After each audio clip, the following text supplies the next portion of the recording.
संतोष देशमुख हत्या प्रकरण प्रचंड गाजत असून यामध्ये दररोज नवीन खुलासे होत आहे। कराड म्हणतात की गंभीर आजारामुळे जीवाला धोका, 24 तास मदतीस द्या अशी वाल्मिक कराड यांची मोठी मागणी। तर संतोष देशमुख हत्या प्रकरणातील संशयित आणि खंडणी प्रकरणातील आरोपी वाल्मिक कराडला सध्या CID कोठडीत चौकशी सुरू आहे।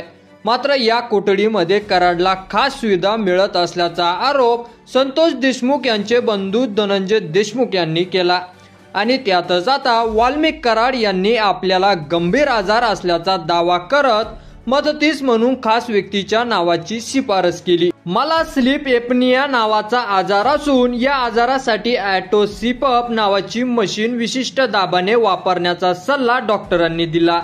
ही मशीन चालवण्यासाठी आपल्या CID कोठडीत 24 तास मदत देण्यात यावी अशी विनंती वाल्मिक कराडने केली आणि या संबंधी त्याने उच्च न्यायालयात याचिका दाखल केली।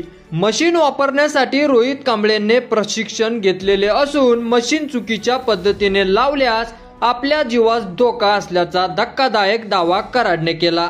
त्यामुळे रोहित कांबळेला आपल्या सोबतच ठेवा अशी पोलीस स्टेशनमध्ये विनंती वाल्मिक कराडने केली।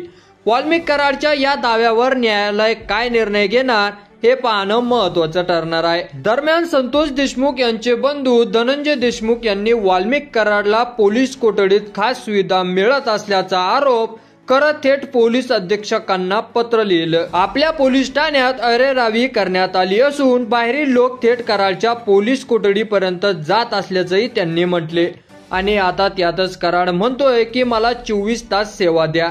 की या व्हिडिओवर तुम्हाला काय वाटतं ते तुमचं मत कमेंट बॉक्समध्ये लिहायला अजिबात विसरू नका आणि चॅनलवर नवीन असाल तर चॅनलला सबस्क्राईब करा। धन्यवाद।